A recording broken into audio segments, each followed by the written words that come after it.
जो मेरा 2020 में एसएससी में हुआ था, जीडी में, जो सेंट्रल पुलिस में होता है, उसमें मैं बाहर हो चुका था। वो बहुत ही ज़्यादा सेटबैक था मेरे लिए।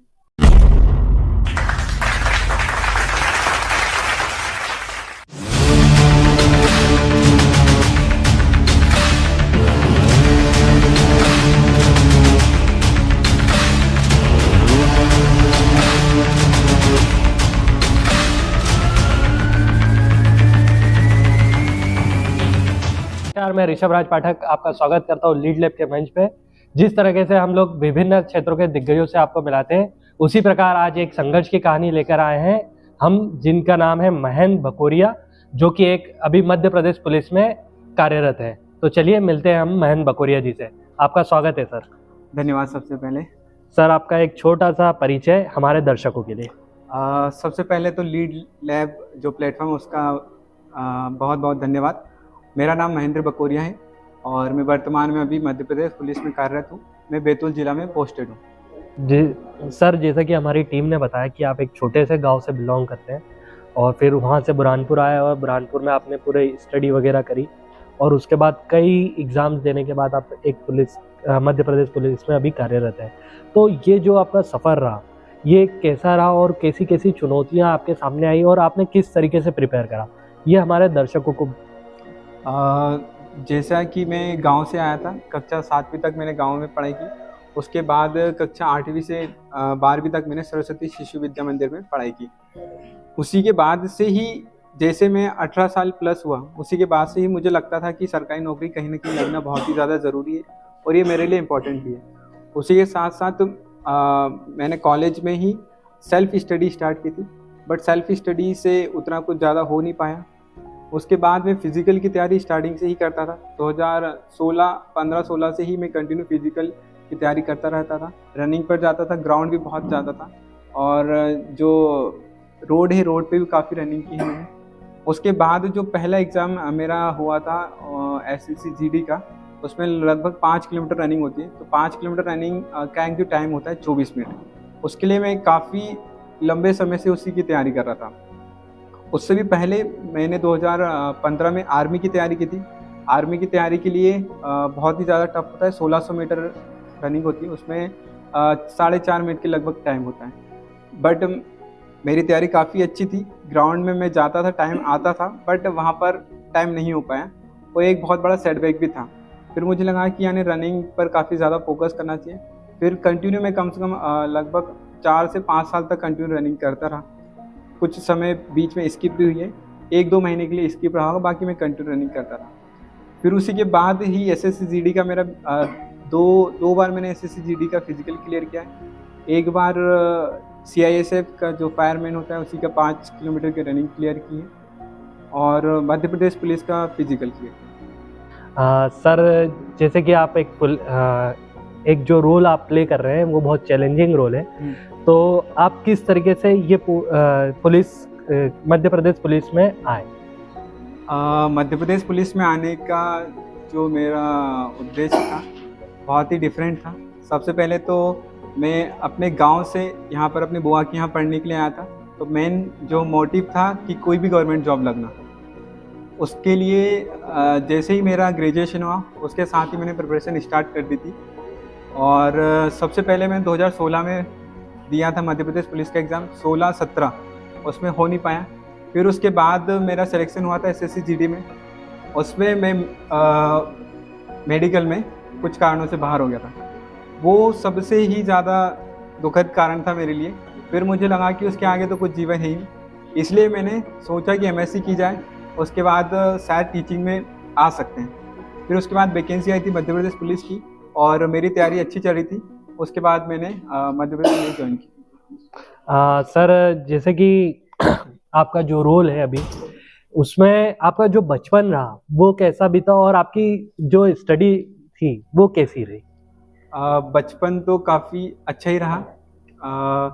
मैं अपने गांव में पढ़ाई करता था हिंदी माध्यम से। कक्षा 1 से 7वीं तक अपने गांव, जो हरदा ज़िले में आता है, टिमनी के पास रायपुर गांव है, वहाँ पर रहा। फिर उसके बाद मेरी बुआ फूफा जी यहाँ हैं, फूफा जी शिवनारायण जी कटारे, उन्होंने ही मुझे यहाँ बुरहानपुर ला के पढ़ाया और जहाँ तक जो भी आज हूँ मैं, उन्हीं के कारण। ओके सर, जैसे जो बहुत सारे युवा हैं वो कहीं ना कहीं बहुत सारी अलग अलग प्रिपरेशन करते हैं ये पुलिस वर्दी वाली जॉब के लिए, तो वो कभी कभार हताश हो जाते हैं, तो उनके लिए आप क्या कहना चाहेंगे? जो वर्दी वाली जॉब है उसके लिए हमें सबसे पहले तो शारीरिक और मानसिक तौर से तैयार होना बहुत ज़्यादा ज़रूरी है, क्योंकि आज का जो परिवर्तन जो चल रहे हैं उसमें अधिकतर लोग फिजिकल पे बहुत ही कम ध्यान देते हैं, सिर्फ पढ़ाई ज़्यादा करते हैं। उसके कारण जो बच्चे पास तो हो जाते हैं रिटन एग्ज़ाम, मगर फिजिकल में कहीं ना कहीं फेल हो जाते हैं। तो उसी के लिए दोनों एस्पेक्ट ज़रूरी है, एक तो फिजिकली भी रहे और रिटन एग्ज़ाम दोनों के लिए तैयार है। मीन्स कि अगर बच्चा दोनों को बैलेंस करके हाँ। चलना है, उसको रिटर्न में भी निकालना ही, और अगर रिटर्न निकल रहा है तो फिजिकल के लिए प्रिपेयर होना चाहिए, जरूरी है। सर, कोई हमारे दर्शक जो युवा होंगे उनके लिए कुछ आप मार्गदर्शन दे सकते हैं कि वो फिजिकल कैसे प्रिपेयर कर सकते हैं?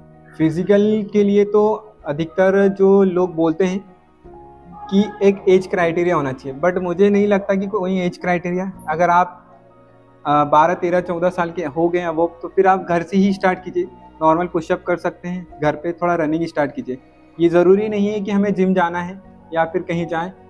मैंने बहुत सारे लोगों को देखा है जो ग्राउंड जाकर नॉर्मल फिजिकली एक्टिविटी से भी काफ़ी फिट हो सकते हैं। ओके। और सर, हम चाहेंगे कि आपके जीवन में ऐसी कौन सी चुनौतियाँ आई जिसको देख के आप हताश हुए? चुनौती तो ज़्यादा कुछ नहीं थी, बट जो सबसे ज़्यादा सेटबैक मेरे लिए बात थी, जो मेरा 2020 में एसएससी में हुआ था, जीडी में, जो सेंट्रल पुलिस में होता है, उसमें मैं बाहर हो चुका था। वो बहुत ही ज़्यादा सेटबैक था मेरे लिए।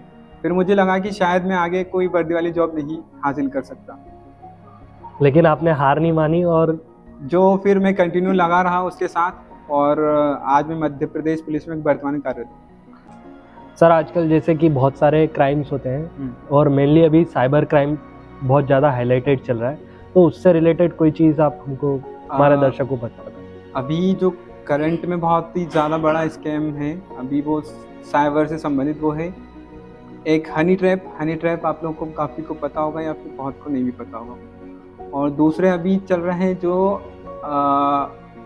किसी को भी डिजिटल अरेस्ट करते हैं। ठीक है, डिजिटल अरेस्ट के अंतर्गत क्या होता है, जैसे अगर मैं बैठा हूँ आपके सामने, कोई दूसरे व्यक्ति बैठते हैं, वो उनसे डिजिटली बात करते हैं और उनको धमकी देते हैं कि आपके द्वारा ये किया गया है, ये है, एफआईआर हो सकती, ये है। व्यक्ति उसमें डर जाता है। उसमें जो व्यक्ति है, जो भी पुलिस अधिकारी है, उसमें हर व्यक्ति झूठे बना सकते हैं। सुप्रीम कोर्ट के जज का वकील सब कोई झूठा बन जाता है उसमें, और उसी के उस पर लोग भरोसा कर लेते हैं वीडियो कॉल पर देख के, और वहाँ पर बहुत बड़ा फ्रॉड हो रहा है। जहाँ तक मुझे नॉलेज है, एक महिला के साथ लगभग 2 या 3 करोड़ का यानी फ्रॉड हुआ था।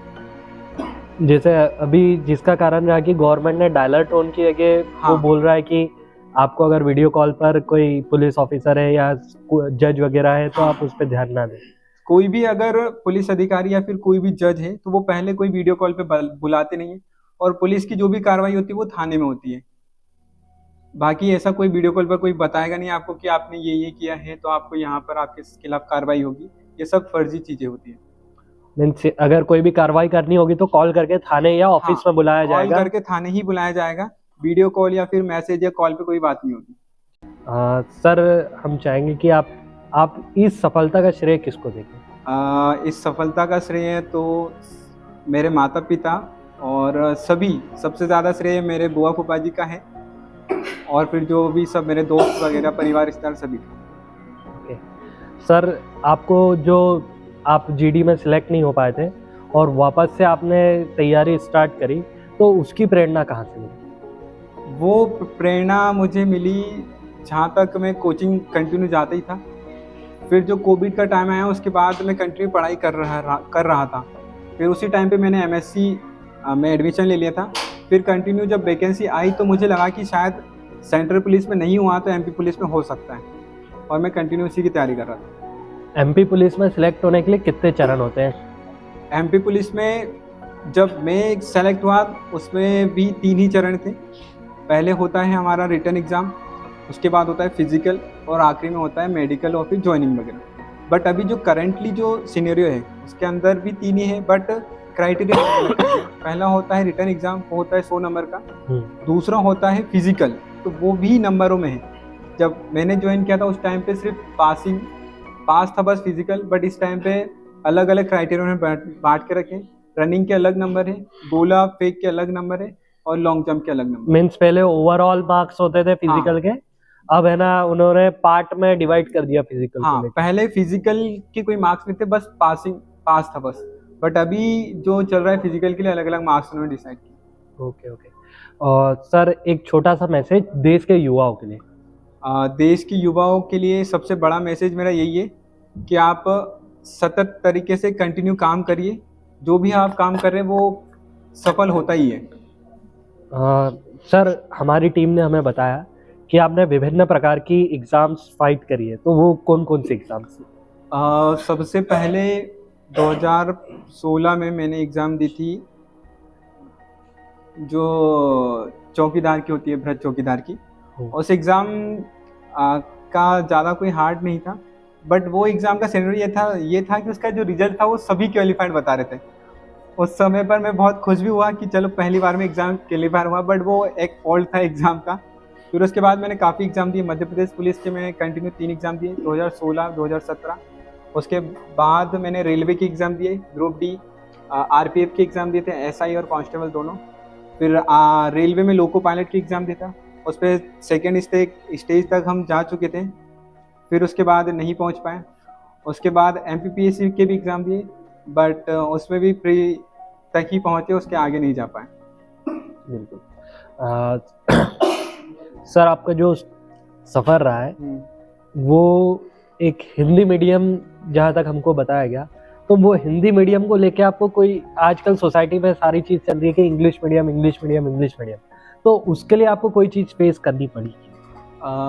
जो हिंदी मीडियम की बात है, जो अभी हम लगभग सबसे छोटी जो कर्मचारी रेल कोई भी एग्ज़ाम हो उसमें ज़्यादा इंग्लिश का कोई वर्टेज नहीं होता है, तो जो सबसे नीचे की कर्मचारी होते हैं सरकारी विभाग में, उसके लिए हम हिंदी मीडियम वाले के लिए बहुत अच्छा है। बट इंग्लिश की एक प्रायोरिटी होना चाहिए, बहुत ही ज़्यादा इंपॉर्टेंट है, उसको सीखना बहुत ही ज़्यादा ज़रूरी है। और हिंदी ज़्यादा बैरियर नहीं है, आप अगर ट्राई करोगे तो वो हिंदी मीडियम वाले भी अच्छा कर सकते हैं। मीन्स हिंदी और इंग्लिश में डिफरेंस नहीं है, मेहनत करेंगे तो कोई भी कर सकते हैं। जी सर। सर आपने लीड लैब के मंच के सारे सवालों के जवाब बड़े बखूबी तरीके से दिया। एक अंतिम सवाल कि इस मंच पर आकर आपका अनुभव कैसा रहा? लीड लैब के बारे में मुझे काफ़ी समय पहले से पता था, जब से स्टार्ट हुआ है। फिर जो शुरुआत है, मुझे काफ़ी वीडियो भी देखी, उसका काफ़ी अच्छा नॉलेज रहा। सबसे पहले मैं सर से मिला था, आशीष सर से, और उनका भी बहुत अच्छा बातचीत करने का तरीका बहुत अच्छा लगा मुझे।